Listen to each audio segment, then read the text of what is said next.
and welcome to Vyambatics Academic. I am your mentor Sakshi Singh. I have experience working with technologies and tools such as data analytics, machine learning, Python, SQL, Excel, and Power BI. My objective is to simplify this concept and help learners understand them in an easy and practical manner. Now, we are learning about the data analytics in this video. So, data analytics सुनते ही दिमाग में लगता है पता नहीं कितना boring maths पढ़ना पड़ेगा, लंबे लंबे फार्मूलाज रटने पड़ेंगे, पर ऐसा बिल्कुल नहीं है। हम बनेंगे डेटा डिटेक्टिव। जैसे डिटेक्टिव छोटे छोटे क्लूज़ ढूंढकर केस सॉल्व करते हैं, वैसे ही हम डेटा के अंदर काम की बातें ढूंढेंगे। चलो सबसे पहले समझते हैं कि डेटा होता क्या है।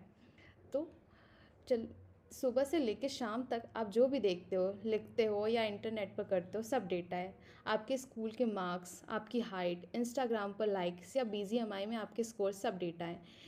इसके 3 मेन तरीके होते हैं जो आपकी स्लाइड पर दिख रहा है। सबसे पहला होता है 1D data, that is one dimensional. इसका मतलब होता है सिंगल चीज़ की बात करते हैं। जैसे अगर मैं आपके सिर्फ हाइट का एक पेज पर लिस्ट बना लूँ तो वो 1D डेटा है, क्योंकि उसमें सिर्फ एक कॉलम है। Second one is 2D data, that is two dimensional data. जब दो चीज़ें आपस में जुड़ जाती हैं, जैसे आपका रिपोर्ट कार्ड, एक तरफ आपका नाम है और दूसरी तरफ मैथ्स के मार्क्स हैं, दो दो कॉलम बन गया है, तो ये 2D डेटा होता है। And third one is 3D data, that is 3 dimensional data.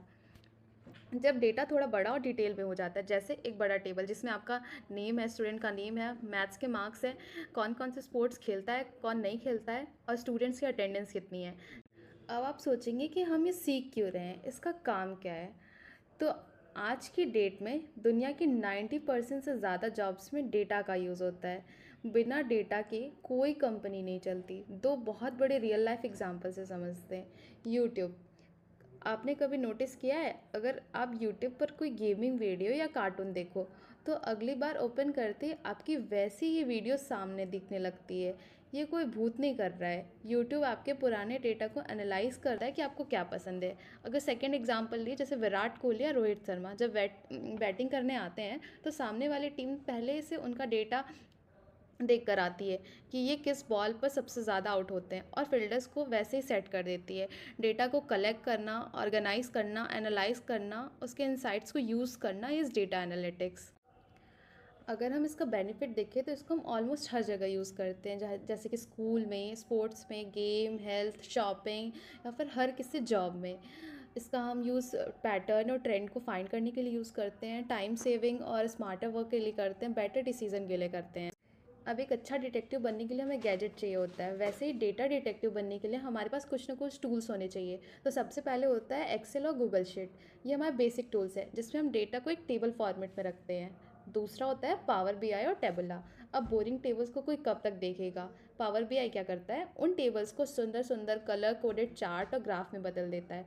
इससे डेटा देखने में भी अच्छा लगता है और जल्दी समझ आता है।